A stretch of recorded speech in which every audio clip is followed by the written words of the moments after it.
Hey, what's going on, everyone? This is Mitch. Good Wednesday evening to you all. I hope everyone is doing well out there tonight and had yourselves a fantastic day, and I hope everyone has been having a great week out there so far. Here to give you the latest on what's to come, and there's a lot going on right now, and there's a lot that's been going on, not just over the last few days, the last week, but it's been very active for quite some time now, right? We kind of go back and review what's happened this severe weather season so far. March started off, I would say, decently slow. Not incredibly slow, but pretty slow. When you compare it to the last couple years, March has been a deadly month over the last few years. Especially when you kind of go 2023 all the way to 2020 was an incredibly active stretch of weather for the month of March. This March, it's like it skipped the South. It's been active, but not near as active. So, what I'm trying to say is April and May, we flipped the switch. It's been incredibly active. This is not going to change anytime soon as we get into the later portion, the last 8 or 9 days of May. Okay, so what we're going to do is we're going to keep it ahead of the game here. So we're going to break down tomorrow, Friday, Saturday, Sunday, even into Monday. Of course, the days that are closest to us, we can get more detailed on those, which is tomorrow. We're going to show you everybody involved in the severe weather risk for tomorrow. But as we get a little bit further out, the details get fuzzy. But we're going to show you the general pattern of what's driving all this severe weather potential, okay? So that's what we're going to do. So if you guys have not subscribed, certainly consider doing that. Like the video if you like it. Take advantage of those timestamps. They're there to help you folks out. I have everything sectioned out pretty well in this video. And if you guys got anything that I can pray about or pray over, as always, please put those in the comments below. So I'm going to do something a little different in this video. I don't do this a lot, and I'm probably going to do it a lot more in the future. I typically don't set up charities or anything like that. I hope to do something like that in the future. I really do. But I do want to recommend an organization and a person in general. So I'm going to flip this, and then we're going to go back to the water vapor loop. A guy named Chris Hall. If you're somewhat active in the weather community, this guy is phenomenal. Awesome dude. He's very active in the community. It's not all about storm chasing and getting all the footage he can. He literally comes in right after a weather disaster, like a tornado outbreak, rolls through a town, does massive damage, whether it's hurricanes, tornadoes, whatever it may be. He is there. And, I've kind of watched him over the last year. He just does a fantastic job giving back to the community and basically just provides meals, supplies. Everything's free. There's no strings attached to this, guys. He goes out there and he literally starts flipping burgers and hot dogs for all the people, whether they're live in the area and their house was destroyed, or whether it's, people trying to rebuild and put stuff back together, and just for the community in general impacted by severe weather. So he's with an organization called Marco Patriots. Okay, and they all do this. So what they're looking for here is they're trying to raise enough money to get another truck. So they can basically, and it reads it right here. He pretty much cut and dry tells you, we really need this truck to haul our food trailer and deploy. So, they've already responded a lot. And I've watched this. This is legit. I wouldn't show you anybody that isn't legit. So they're basically just trying to raise money to get them another vehicle to basically do what they do, which is to supply goods and all that to these areas. And we know that there's a very active hurricane season on the horizon, right? It's about to get incredibly active, and I think they're going to do great things for hurricane season, when I think inevitably we're going to have some major hurricane landfalls in the U.S. We hope not, but it's probably going to happen. Okay, so I'm going to put the link under the video. Click on that link. And if you feel it on your heart to do so, donate to them so they can try to get that vehicle. I don't do this a lot, but it was definitely put on my heart to do it. So if it's put on your heart to donate, if you typically throw me a super thanks, whether it's $2, $3, give it to these guys, help them out, help them to continue to do what they do, which is to bless people in the midst of just an awful situation. So done with that. I just want to put that out there. The link will be in the bio of the video, in the description. I'll put it in the comments also. Just consider doing it. Appreciate that. Let's get rocking and rolling with the weather here. So let's go on and get this off your screen. Chris Hall is a great guy, guys. He is he's not family to Ryan Hall or anything. You would think so because they live in the same state in Kentucky. But he's a great guy, guys. So I think that he's genuine with his actions. Absolutely. He literally comes in with his grill immediately right after and starts serving food to people. It's awesome. So, all right, let's talk about the weather here. So, this is the water vapor loop. All right, I show this quite often when it's active. As far as when I can show you the pieces of the puzzle on the table out here. The table being the entire lower 48, right? So, you can see what's going on pretty well. The whiter colors indicates more moisture in the atmosphere. Doesn't always tell the picture, but a lot of times it does. Okay, the doled out colors, that indicates more drier air. And it makes sense because there's a lot of dry, stable air right over the central portion of the country for now. Stable conditions, all right? You notice these huge areas of white right down here. This is, and up here too in the northeast. This is the development of thunderstorms, basically along and south of a cold front boundary, which is probably like right into here. And we're about to see exactly where it is here in a second when I show you the radar that shows you basically the surface fronts. But there's impulses of energy along this boundary. And there's still a low up here, kind of bringing in the ingredients for severe weather that's ongoing in the northeast right now. At the same time, you see this gnarly looking spin right here with an upper trough associated with it. This is going to come in, and this is going to swing in here and eject across the Dakotas, probably more so right into here tomorrow. This is going to bring some nasty weather into basically North Dakota all the way point south and then extend all the way into this region. Now, I'm not saying that this is going to cause the severe weather potential in this area tomorrow, okay? But the surface, the cold front will still be in place driving the severe weather threat for tomorrow. But as far as the threat like up here, this little swirl is going to do the job.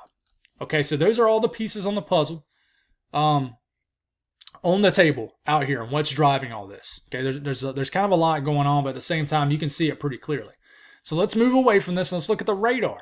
You can see it pretty good on the radar. Here's that front I just tried to draw. Of course, I was probably a few hundred miles off, right? But there's the front sagging through here. You got severe thunderstorm warnings, flash flood warnings, tornado warnings ongoing in Texas right now. It's quite active. And you got a lot of action right out here in PA and New York State too. Notice it's all south and east of the front. Notice you get west and north of the front. This area right here, there ain't nothing going on. It's stable. But you got a severe thunderstorm warning here. It's pretty wild. You can get that with cooler air aloft and just a cold core setup. So you do have a severe thunderstorm warning right now in southern Wisconsin. Pretty wild to see, but it happens. And then you see the L's right here. These are the impulses of upper energy along this boundary that they kind of surf along as kind of almost a road network for this energy. And then you see this new cold front moving in. All right, and you see the swirl associated with it. This will be all the way over here by the time we do a video tomorrow. But this is the energy that's going to bring the severe weather opportunity for areas of the plains, especially the northern plains tomorrow. Which leads us into this. This is tomorrow's outlook. Not going to speak on tonight. I apologize for my folks in Texas wondering about the storms, but this is what I notice, guys, on these videos. A lot of people don't watch them. And don't get me wrong, that's not why if that was making me not want to do the videos, obviously wouldn't be making a video right now, right? But I noticed that on the days where a lot of people are going live, these videos I make in the evenings, if there's a severe weather event going on, they don't get near as many views. And rightfully so, because if your area is being impacted by severe weather, then you want to watch the people going live so you can be up to date. But I still want to keep people, alert of what happens the following day, right? And that's what we're doing. So tomorrow, slight risk extends, level 2 out of 5, from extreme southern North Dakota all the way down to the southern plains in northern Texas, all the way over to Jackson, Memphis, Tennessee. Very small section of northwestern Mississippi. Includes a good chunk of Arkansas, southwestern Missouri, and like I said, large chunk of Kansas, Oklahoma, and northern Texas. But I want you to check out this marginal risk that goes all the way from down east areas of Maine, all the way to Caribou, Maine, all the way down through, areas of the I-95 corridor in the northeast, the mid-Atlantic, the upper southeast portion of the country, and then the mid-south. There's going to be severe weather opportunities all in this area tomorrow. It's going to be pretty active. And like I said, well, I haven't said it yet, so I don't make any sense, but I am thinking there is going to be some sort of slight risk that has an opportunity to be issued somewhere in the eastern U.S. also. We'll see what happens. So what is this driven off of? Weird tornado outlook, right? You got this huge 5% risk up here. From Arkansas, extreme northern Texas, good chunk of Oklahoma here, including Oklahoma City, Little Rock, all the way up into Wichita, southern Kansas, and then another little highlighted area up here in Nebraska, extreme northern Kansas, that runs that 5% risk. And then you got another little bitty area up here, including like Fargo, down to, sections of South Dakota, a 2% risk up here. So kind of a weird outlook. Are we going to have an increased threat? I don't think so. I think they'll keep it at a 5%, but a pretty large area of real estate runs the risk of a tornado. Okay. Wind threat. So this is one of the things driving this enhanced risk in Nebraska and areas of northern Kansas. In this red area, 30% chance of winds exceeding 55 to 60 miles per hour. And then a section of it has that black outline region right in here. That means there's a 10% chance of significant severe winds, which means there's a 10% chance of winds exceeding 75 miles per hour or higher. Okay, in the yellow area, 15% risk of winds exceeding 55 to 60 miles per hour. Then there is a damaging wind threat, that extends all the way into this brown area too, just a 5% risk. Hail threat, 15% risk from southern. Let me make sure there's not a cat in here. Thought I heard something. I guess we don't have any cat visitors this video. It typically happens in the evening videos. Southern North Dakota, 15% risk of hail, all the way down to just south of the Dallas-Fort Worth area, all the way over to the Little Rock area. And this entire yellow, 15% risk of hail exceeding 1 inch in diameter or larger. And then this little smaller red area, that means there's a 30% chance of the same thing. But if you notice, black outline region, including a good chunk of the central and southern sections of this yellow area, and a pretty large section of this 30% risk area. If you live in this black outline region with the black dashes going between it, that means there's a 10% chance of significant hail, which is 2 inch in diameter or larger. One thing I'll note with this outlook, if they do upgrade the marginal to a slight risk for certain areas, I think they'll do it for wind somewhere in this area right here in the Mid-South, whether that's including Kentucky, Tennessee, North Carolina, Virginia. I think they might pull this 15% risk over into this area right in here. We'll see what happens, though, as we'll wake up tomorrow morning. So let's take a look at, what some of this radar could look like. What is the storms going to look like tomorrow? That's what I'm saying here. Waking up tomorrow morning, a little bit of shower activity in North Dakota, as you can tell. We take it to about 2 to 3 p.m. in the afternoon. We start to see more energy moving out of Montana into western North Dakota. And then we'll stop it here. Let's actually go one more. It's around 6, 7 p.m. tomorrow afternoon. I want to watch these storms up here in eastern North Dakota. There's a triple point being met. There might be just enough thermodynamics to feed into these couple supercells to produce a tornado. That's why there's a 2% risk of a tornado up here. So, if you're a storm chaser and you're playing the northern mode, you might see something out here, something crazy. But you want to watch these storms. But it's really these down here into Nebraska, including South Dakota. These will have the opportunity very quickly to grow up scale. And, it's around 8, 9 p.m. tomorrow. And across eastern Nebraska, a line of storms develops across eastern Nebraska, northern Nebraska, into eastern South Dakota, and then sweeps across the area. And this will be capable of producing some embedded tornadoes, but damaging wind, large hail by far be the biggest threat. This cruises through the Sioux Falls, Sioux Cities region, eventually knocks on the doorstep after midnight tomorrow, potentially into like Omaha, Lincoln, and we'll see how much steam it's got as it gets after midnight into southern Minnesota, western Iowa, and that line of storms will just continue, it looks like, to be holding on all the way into Friday morning. So this is going to be some nasty storms that rumbles through this region. Check out the snow behind this. I posted this on Twitter. I don't know if this is going to happen, but it's something to watch. Back end snow showing up for North Dakota. And this is getting like after midnight tomorrow night. It'll be wild if that happens for sure. You look at the winds with this, and we take it all the way. Let's just go all the way through the next 24 hours, starting tomorrow morning. And you can see in this line of storms down here, you see how splotchy it is. This is where the line of storms is showing up. Embedded 50, 60, 70 mile per hour wind gusts in this line of storms. It develops in South Dakota and Nebraska, and then sweeps eastward into Iowa, and then southern sections of Minnesota. So yes, for you people trying to clean up in Iowa, you're going to have to deal with a nasty line of storms after midnight tomorrow night. But you see all these stronger winds back here in like the northern plains? This is just associated with a deepening surface slope. Very strong winds, tight gradient.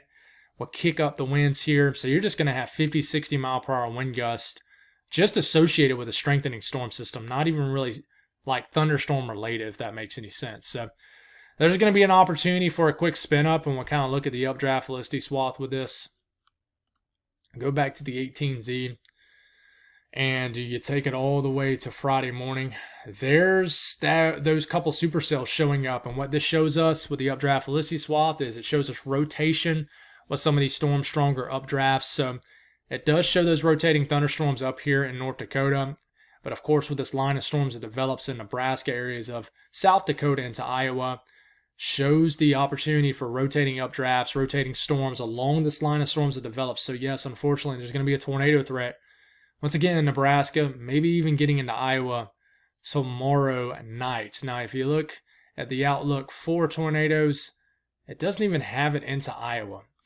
So I do think we'll get some tweaks from the Storm Prediction Center probably overnight tonight, and then as we are showing you tomorrow morning, we might have some different outlook information. Now, for my friends down here in the southern and central plains, already waking up tomorrow morning to a lot of storm action, most likely in southern Arkansas all the way to the Boot Hill, Missouri, maybe a lone supercell right here in the heart of Texas. To keep these going, take it to about early afternoon, some shower and storm activity possible in northern Texas, but a more of a conditional threat in like Kansas, western Oklahoma. You see these couple cells popping up, showing you a broad look at this first, and then I'm going to zoom into Texas and Oklahoma. But if you live in southern Kansas, you know, Dodge City, between Dodge City and Wichita, you want to watch for any of these storms that develop here.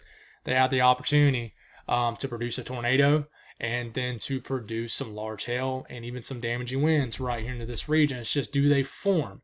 It's a big question. You get into northeast Texas tomorrow night, and we could have some action for sure. Let's go on and just zoom into Texas and Oklahoma areas of Arkansas. All right, we're starting off all the way to about midday tomorrow, 1 p.m., 2 p.m., shower and storm out activities possible in northern Texas. And then we take it to about 6, 7 p.m. Storms once again around the Dallas-Fort Worth area. Some storms in western Oklahoma, northern Oklahoma. And you want to watch for any little cells that get going. Take advantage of the atmosphere. A lot of energy in the atmosphere. They will have the opportunity to produce all hazards if they can really tap into the ingredients basically in the atmosphere. So you want to watch out for this storm in southwestern Oklahoma, if that's something that actually does develop like that. And then you want to watch for all these storms right in here in northeast Texas tomorrow late afternoon to tomorrow evening. We'll have an opportunity to definitely cause a lot of noise and produce a small risk of all hazards in this region. Now, we take it into this area of the country, the southern Alps region, areas of the eastern U.S., southeast, whatever you want to call it here. Tomorrow morning, waking up to probably some storm action in Tennessee and Kentucky, maybe even southern Indiana. This energy will continue to head into the mountains, the Appalachian Mountains, and then we'll get the development of widespread showers and storms in southern Kentucky down to Tennessee, to the Cumberland Plateau, maybe as far south as northern Alabama, northern Georgia. Look at these storms crossing the mountains of Tennessee and North Carolina and Virginia. And then these storms will eventually get east of the Alps, and you're probably going to get some powerful thunderstorms in northern North Dakota. I almost said northern North Dakota, northern North Carolina into western Virginia. Look at the storm action in West Virginia. You got storms basically on, at this point, both sides of the Appalachian Mountains here in North Carolina and Tennessee. And then the storms could be rumbling all the way into the eastern sections of Virginia, North Carolina later in the evening. But check out these storms right at sunset, moving into the Charlotte region, all the way up to Winston-Salem, Greenville, Spartanburg area. They could reach all the way down to Columbia. And then eventually we make it into Friday morning, and the energy begins to calm down somewhat. So you want to watch out for damaging winds in this area. I don't think the tornado threat will be much. There's just not a lot of lift. There's not a lot of low-level shear here that supports a spin in the atmosphere, but you never know. You can have it for sure. Gusty winds, hail is the biggest threat tomorrow with these storms. The Northeast will be quite stormy again tomorrow because this cold front just will not get a move on. So therefore, the atmosphere is able to become unstable once again tomorrow afternoon. But you're already waking up most likely to some showers and storms all the way from Maine, maybe splotchy in nature in southern New England. And you could have a complex of showers and storms rumbling through eastern PA into New Jersey as we're waking up tomorrow morning. This could bring a stormy morning into New York City, Long Island, southern New England. I mean, you could have an area of storms moving in Massachusetts, Rhode Island, southeast Mass up to Boston. And then we'll watch for the development of more storms as we're getting into tomorrow afternoon. Here's the storms forming in Massachusetts, southern Vermont, up into Maine, southern New Hampshire, and certainly could get some more storm action in the southern PA down here. But look at these storms impacting areas of like Augusta, maybe all the way up to Caribou. Massachusetts, like I said, Worcester Hills region could get some storms. And then, I mean, this will continue to be a threat. And we'll have to watch these storms up here, down here in Maine. Man, guys, if you notice, my energy is low. I'm everywhere. I'm screwing up states and everything. I'm just low on gas, and I need to get it together because we have a lot more videos coming up because it's very active. But it just, when you sit there and you repeat yourself over and over and over again, it can take some gas out of you a little bit, just the fuel. But so just bear with me. We're going to continue to move through this. But I take pride in being very detailed, even if that takes me just running on fumes here. I want to keep you guys updated. That's very important to me. But see these storms down here near Maryland, West Virginia, and Northern Virginia. Certainly we have an opportunity, enough energy in the atmosphere for those for sure. And then we take it all the way into Friday morning. And I think eventually this cold front will try to clear on through, stabilize the atmosphere. But there will be a risk of strong to severe storms in those areas I just showed you. We get into Friday, guys. Friday gets kind of weird. There is a chance for this to upgrade to a slight risk. I do think Friday would be almost an in-between day between the next, between tonight and tomorrow. And then after that, the big opportunity for severe weather happens again Saturday and Sunday, maybe even into Monday. But for now, this is just a marginal risk for Friday, extending from Milwaukee all the way down to the Texarkana region. We'll see if this upgrades to a slight risk, but this is really just driven off an atmosphere that's becoming unstable again. Some mid-level flow riding over the area, a very moist atmosphere, so you're just going to have a huge area that's going to run the risk of thunderstorms. And of course, in the dark green, more confident in the risk of strong and severe storms. Okay, so we have that. So let's talk about what's driving the pattern over the next, I would say, 2 days. Okay, so this is tomorrow morning. All right, if you notice right here, there's this area in purple and almost red. So that's mid-level flow. That's winds in the mid-levels, meaning like 18,000 feet up in the air. You got winds going, 60 to 70 knots, all right? And if you notice this impulse of energy down here in the mid-levels of the atmosphere as far as wind flow, you got this down here in Texas too. And then kind of in between both, you kind of got a little bit of flow. Not as much, okay? Now, remember when I showed you in Kansas wasn't much storm development? Well, I'll show you why. But you kind of keep this going, and you take it all the way to the prime heating of the day. All right?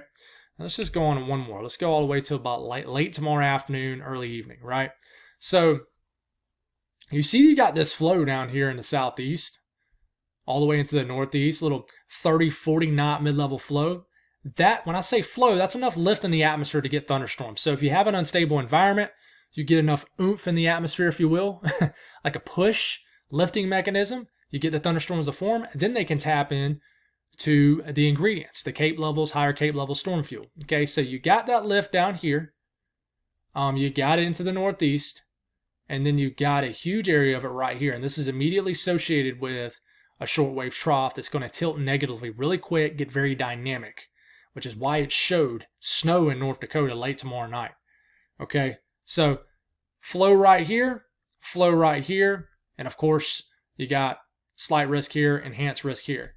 Okay, so this is really going to get these storms going. Now you get into your Friday. Okay, Friday afternoon, cold front probably digging down to here, but you kind of got a good bit of flow over this region too, but it's a little bit displaced, and it's hard to tell on Friday what I mean by that, but you kind of don't have as much of a supportive wind environment in the upper levels of the atmosphere for widespread, I would say, severe storms. Let's put it that way. Okay, there's moist air in place, but I would say there isn't strong overlapping ingredients for Friday. I'll put it like that. Okay, so that's Thursday, and Friday as far as the flow aloft. What about the dew points? Well, we start to get into Thursday afternoon, if this would get a move on, and you notice dews are surging north pretty quick. But you notice, we only got dew points in the 50s, maybe a little pocket of 60s in South Dakota. But remember, in the plains, you don't need dew points in the 70s to get severe weather. You don't need it in the 60s either. 50s will get the job done in the plains because you're like more higher up. You're like on a plateau. You're a few to several thousand feet up, even though you're not even near mountains in some cases. It's just the fact that the further you west you go, the higher up in elevation you get. If you didn't know that, now you know it. Okay, so a lot of moist air down here in Oklahoma and Texas. You got that dry line set up in response to this upper trough going negative and deepening low pressure, kind of blasting dry air up against that moist air. So you got a pretty moist air mass for Nebraska, the Dakota standards for this time of the year, and it's very moist down here. So anything that gets going, plenty of moist air for those updrafts to ingest and to really tap into. Now you start to get into Friday. This is moving really slow for us. I heard Pivotal Weather's having some issues right now, so maybe that's why it's going so slow. But very moist air, right into this region, right? But your best mid-level flow, if we kind of go back to this, it's kind of positioned right into here, right? So if you look kind of right into here, and then you compare it with your thermodynamics, which these are dew points, okay? Dew points supporting in this area of the country, 60s and higher, supports severe weather, okay? That's a thermodynamic that supports severe weather. You got kinematics and thermodynamics, okay? So if you look at the better mid-level flow right here on Friday, it's kind of positioned over the Midwest and areas of the plains, right? And then you see where that favorable moist air is, and it's kind of positioned further east of that, right? So not as much push in the atmosphere. So I do think you'll get thunderstorms. How widespread is it going to be for Friday? That's a big question. A lot of moist air back over the southeast, and you're wondering, why isn't there storms? Well, you go back and look at this. There probably will be storms down here. But, I don't think you have high-end ingredients. I think you'll have a little void of storms right here because you have absolutely no flow hardly in the mid-levels of the atmosphere that really get those storms going. But you still have the lifting mechanism down here for thunderstorms. So you go back and look at this. That's why you do have a general risk of thunderstorms over these areas. Even in that area that kind of has a void of a mid-level jet right in here, you're probably going to still have more flow than what this is showing. And then you look at the Cape levels. Well, you look at the Cape levels right in here. Okay, this is for tomorrow.